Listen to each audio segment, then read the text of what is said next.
the top, and then the 80/20 is going to be towards the back so that that way it will hang completely straight. Now,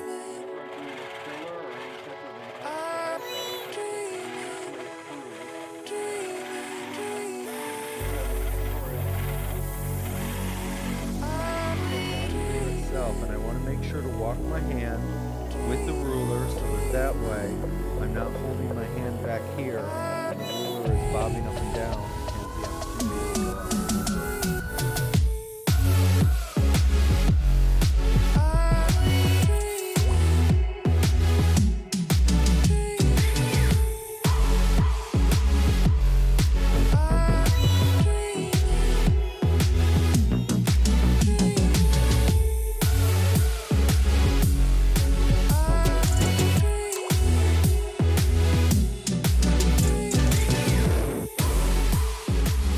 Hello everybody and welcome to the Quilters Apothecary. Today's quilt along is going to be on this adorable little wall hanging with the birds on it and the beautiful flowers and the floral fabric around the border.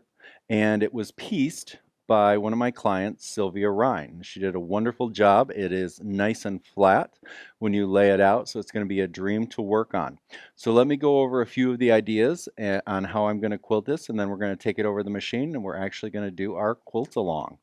So on this particular quilt, we have our floral border. And because it's so busy, what I'm going to do is I'm simply going to go in there and do piano keys. And I think what I'm going to stick to is 1-inch piano keys from the corner into the center. Have the oddball piano key in the center, just to have it as a design element. And on this particular quilt, I think probably I'll just do a nice fan in the corner rather than a cornerstone. Now, I have a call into her because what I'd like to do is I'd actually like to do these piano keys in a nice gold metallic, just because of the gold yellow in the the flowers here, as well as the little bit of gold yellow in the little flowers that are in the border. So I'd like to shoot for some gold metallic. If not, then I'm going to go ahead and I'm going to use that medium blue to do the piano keys here. What I'm also thinking about is once I get it loaded, I'll know. But I'm thinking what I might do is match this sash, and actually, I think it's about 3/4 to an inch, and actually mimic or echo out and start my piano keys from there out. Even though that's going to be a short run, I think I'm going to like that negative feel because I'm using a double bat on this.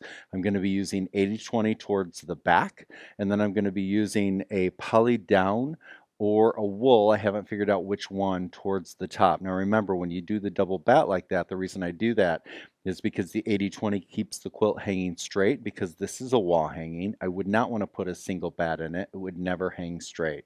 And then the wool or the poly down, the fluff, because those are both about equal fluff, that's going to be toward the front, which is going to give it that wonderful faux trapunto type look. So let's move in from the border. So moving in from the border, we have this wonderful little sash. I'm just going to ditch that so that way that's going to pop out and be a beautiful frame, along with these little red cornerstones that she has in that. And then the cream, and it's not white, it actually is cream, and there is some lighter cream and then there's some darker cream. I'm going to balance and use a matching thread that kind of goes with both of those, and I'm going to do filler in there. Now I haven't decided whether or not I'm going to come out from each of the colored portions of the fabric and maybe do a 1/2-inch channel, which I know a lot of you know I like to do that just to kind of separate the space and give that little bit of relief quilting to the quilt. We'll see once it's loaded, and I'll know then how I feel about that particular look on this quilt. So that's what the background is going to be. Obviously, I'm going to ditch around the birds, including the wing, including the breast of the bird, the head of the bird, the beak of the bird, and hopefully if she lets me use a little bit of metallic, then I'll use a little bit of metallic on the beak itself. And then I'll decide what to do in the bird once I have that ditched and that part quilted. And the reason that I'm not quite sure what I want to do is part of me thinks about feathers in here, But then again, it's such a squared shape that maybe instead of doing that, what I might do is I might actually just kind of keep the block look to it and go in a half of an inch or a quarter inch and just inner echo each of the shapes here, just to kind of add that blocky look that I like for something a little more traditional like this. So we'll see, and I'll know once I get a little bit of quilting. Obviously, the flower is going to be a no-brainer. I'm going to simply ditch around the flower and the inside of the flower, ditch around the leaf. I might put a few veins in the leaf, ditch around the stem itself, which is actually embroidered or satin stitched. Um, so that's how I'm going to handle that. And then these patches right here, which are 9 patches, and 5 of them are colors.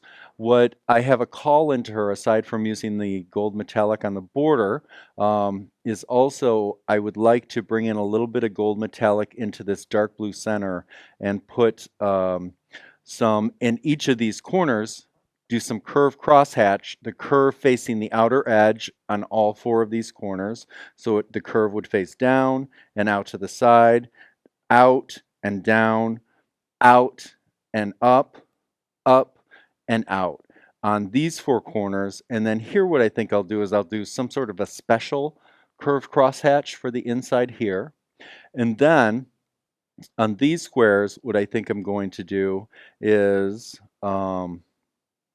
I'm not quite sure. I've got 2 different things in my head. I might go ahead and do a square and a square here, mimicking the shape that's already there. Or what I might do is actually some channel quilting straight up and down through, maybe 1/2 inch out on all of those. So I'm not quite sure what I'm going to do in there until I get it loaded, until I get it ditched, and then it will kind of, I hate to use the phrase, but speak to me and say, oh, I think I like this.